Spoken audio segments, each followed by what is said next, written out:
વાપર્યો હતો આદિ દૈવિક વ્રજયાત્રા. કારણ કે એવું માનવામાં પુરાણોમાં એવા ઉલ્લેખ છે આ વ્રજયાત્રા માટે કે આ દિવસો દરમિયાન ભારતના સમસ્ત તીર્થો વ્રજમાં આવીને નિવાસ કરે છે. એવી કથા આવે છે જ્યારે પ્રભુએ અરિષ્ટાસુર આદિ અનેક વધુ કર્યા, વૃષભાસુરનો વધ કર્યો, અને રાધાજી એ તો કહ્યું કરે લાલન તુને એ બેલકુ માર્યો, આ બળદને માર્યો એટલે તને તો ગૌ હત્યા લાગી. ભલે અસુર હતો પણ આવ્યો હતો બળદના રૂપમાં અને તેનો વધ કર્યો એટલે તને ગૌ હત્યા લાગી કહેવાય. ભગવાન કહે પણ આ ગૌ હત્યાનું નિવારણ કઈ રીતે કરવું? તો રાધાજીએ કહ્યું કે જેટલા પણ ભારતના સમસ્ત તીર્થો છે એ સમગ્ર તીર્થોની તું યાત્રા કરીને આવ તો તારી આ ગૌ હત્યાનું પાપ જાય. પ્રભુ વિચાર કરે હું બધા તીર્થોમાં જાઉં.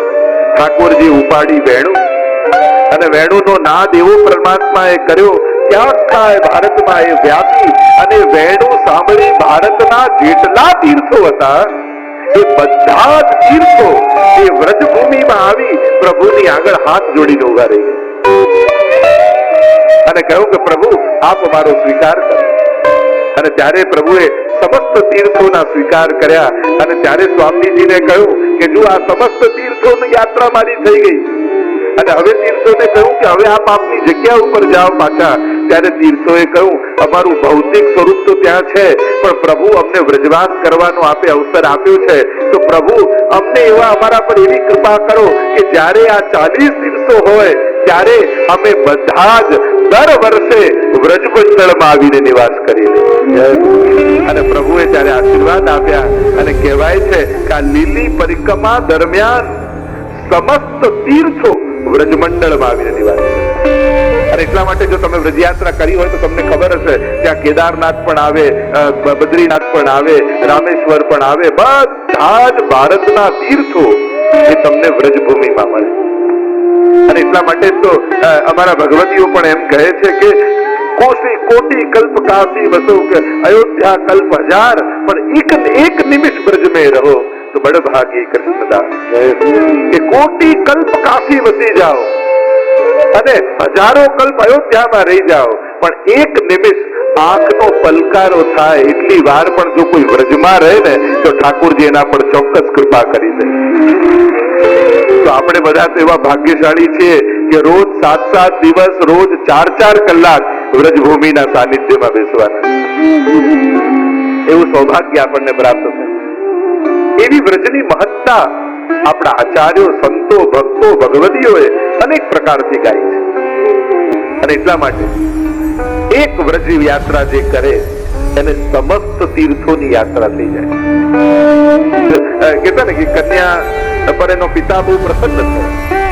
એટલે પ્રસન્ન થયો એટલે પિતાએ કહ્યું દીકરીને કે બેટા તારે જે જોઈએ માંગી લે, તું કે તને આપું. ત્યારે દીકરીએ કહ્યું કે પપ્પા મને સાસુ લઈ આપો.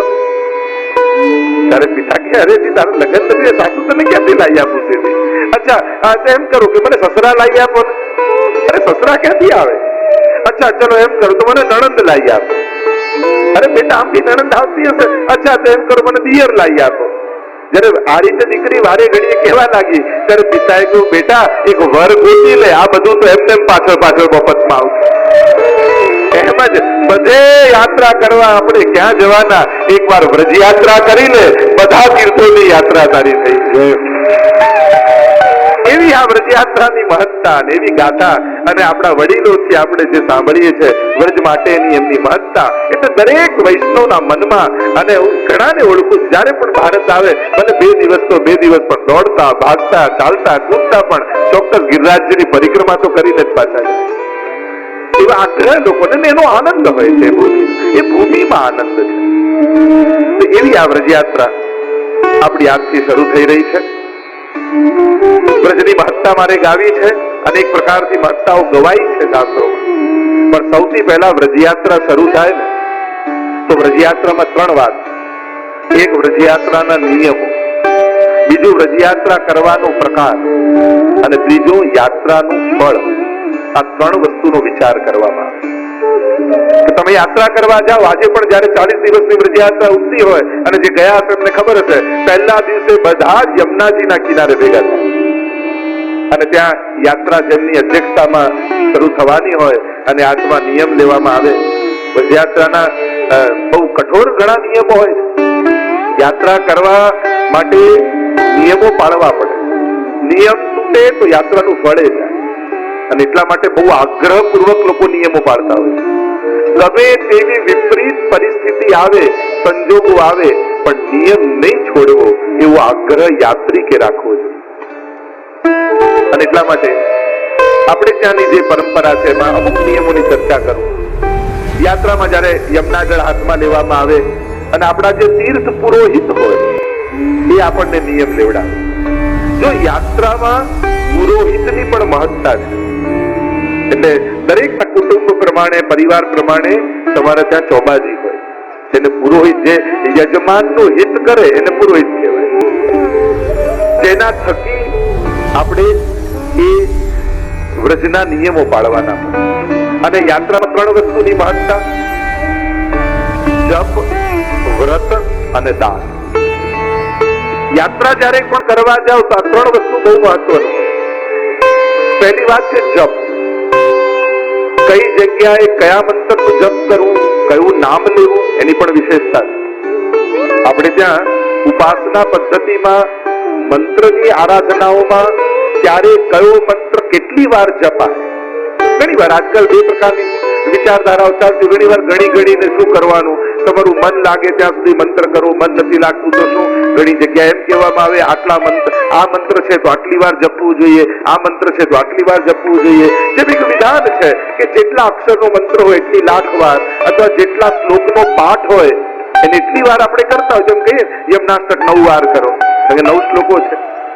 35 વાર સર્વોત્તમ સ્તોત્ર કરો, 35 શ્લોકો છે. એમ જેટલા મંત્રોના અક્ષર હોય એટલી લાખ વાર એનો જપ થાય. યાત્રામાં આ ત્રણ વસ્તુની બહુ મહત્તા. પહેલો જપ. જ્યારે પણ વ્રજમાં જાઓ, યમુનાજીના તટમાં હો કે ગિરિરાજજીની તળેટીમાં હો, બને તો નક્કી કરજો કે આવી અલૌકિક જગ્યાએ બને એટલું લૌકિક ઓછું બોલે. કારણ કે તમે કોના સાનિધ્યમાં ઉભા છો એ ભૂલી જશો ને તો લૌકિક વિચાર આવે. તમને પ્રેસિડેન્ટ કોઈ જમવા બોલાવે ને તમારી બાજુમાં બેઠા હોય ત્યારે તમને પ્રેસિડેન્ટ સિવાય બીજું કોઈ વિચાર આવે? તમારી મહત્તા છે. મન જેની મહત્તા માને ને મન ત્યાંથી ન જાય. એટલે એક વસ્તુ યાદ રાખજો, બને તો ઘરે પણ ઠાકોરજીની સેવામાં બેઠા હો ત્યારે, અથવા ગિરિરાજજી, યમુનાજી ને વ્રજમંડળમાં ગયા હો, કારણ કે ગિરિરાજજી અને યમુનાજી એવા છે કે જે અખંડ ભગવાનનું નામ લઈ રહ્યા છે, અખંડ ભક્તિ કરી રહ્યા છે. અને એમના સાનિધ્યમાં જયારે આપણે કંઈક લૌકિક બોલીએ છીએ ત્યારે એમની ભક્તિમાં આપણે વિક્ષેપ કરાવીએ. અને કોઈની ભક્તિમાં વિક્ષેપ કરાવો પણ અપરાધ છે.